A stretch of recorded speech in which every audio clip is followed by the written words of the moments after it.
Saudara, kita akan melihat sebuah fakta dalam Alkitab. Yang pertama begini, apa saja dalam hidup kita, Papa itu nggak pernah intervensi. Itu kehendak bebas kita. Apa saja.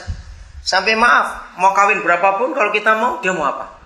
Ngerti nggak kalimat ini? Jelek. Kita mau bunuh orang juga, kalau kita mau, dia mau apa? Ngerti nggak kata ini? Tapi satu saja yang dia tidak pernah berikan hak kepada kita, yaitu ketika kita mau dilahirkan, dia nggak pernah tanya mau milih dengan bangsa apa. Ngerti hal ini? Nah, berarti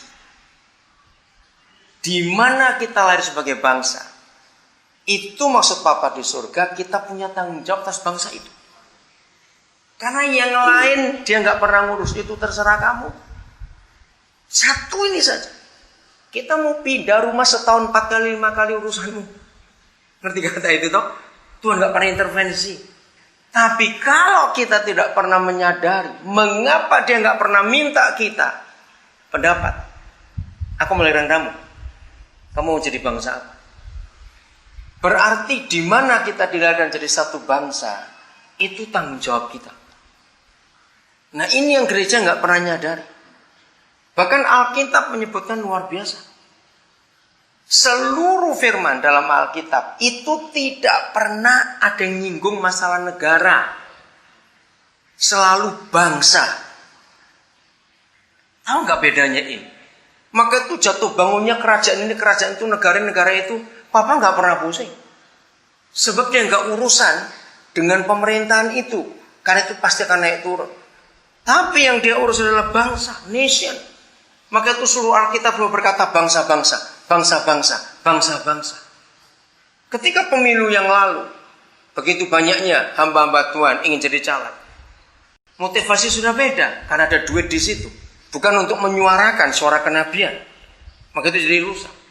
Nah, kalau kita melihat ini, berarti tanggung jawab kita itu kepada bangsa di mana kita dilahirkan. Karena itu ketentuan Tuhan atas kehidupan kita semua. Nah, kita lihat lagi seluruh Alkitab. Dari mulai Abraham, kita lihat tokoh pertama adalah Abraham. Sampai kita lihat Paulus. Ini konsep penting, kita harus sadari. Setiap kali suatu bangsa ngalami apa saja, apalagi yang berat-berat masalahnya, surga itu nggak pernah cari mana rajanya, berapa tentaranya, enggak. Konsep Alkitab mengatakan tiap kali suatu bangsa ngalami sesuatu, yang Tuhan cari, ada orang benar nggak di negara itu? Nah, siapa itu orang benar negara itu? Adalah gereja. Nuh rusak generasinya, Tuhan cari Nuh, orang benar. Terus sampai Abraham. Terus kita lihat zamannya Daud, zamannya siapa saja, orang benar yang dicari.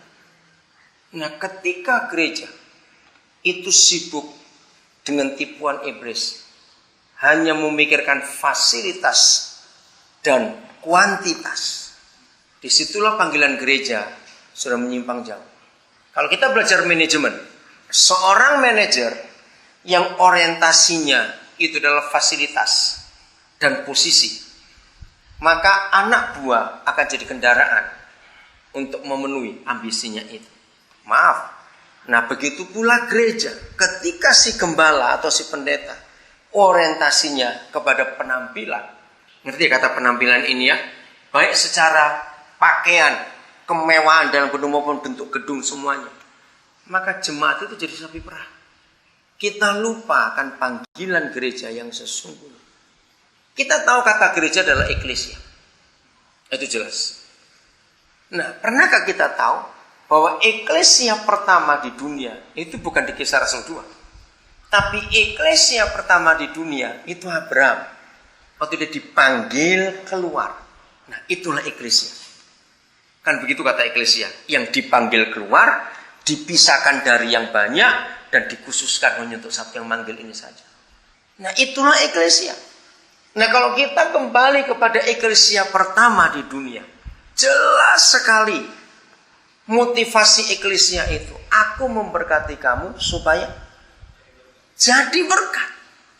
Nah, gereja sekarang membalik ayat itu, mencari berkat. Maka itu kalau ada pelayanan yang mengeluarkan duit, wah rapatnya berat sekali. Karena duit mau keluar. Jadi maunya cuma nyiri, istilah orang Surabaya. Cuma mau ambil saja.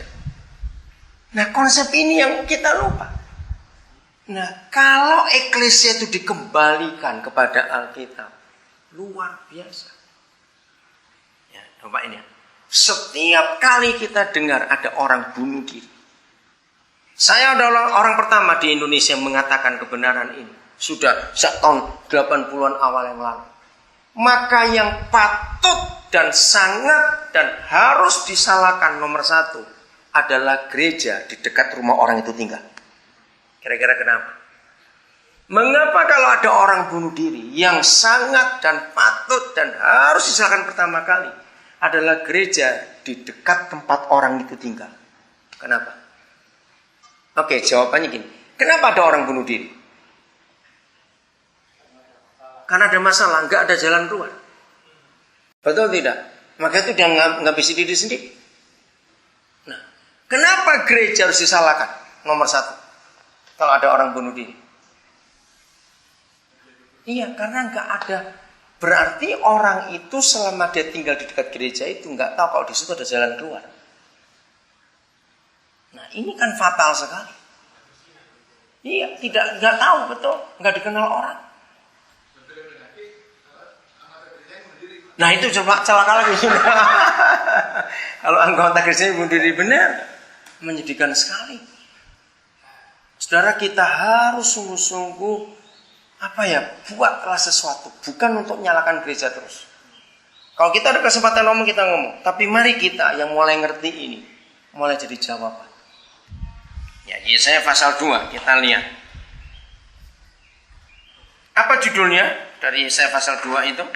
Ayat 1 mulai. Sion, pusat kerajaan damai.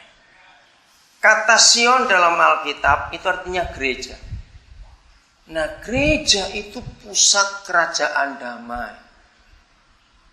Tapi kalau kita lihat fakta, gereja sekarang pusatnya kerusuhan, pertengkaran, perpecahan, gontok-gontokan. Aduh, menyedihkan sekali. Padahal yang Papa inginkan, gereja itu pusat kerajaan damai. Nah, apa yang dikerjakan oleh pusat kerajaan damai? Mulai ayat 2.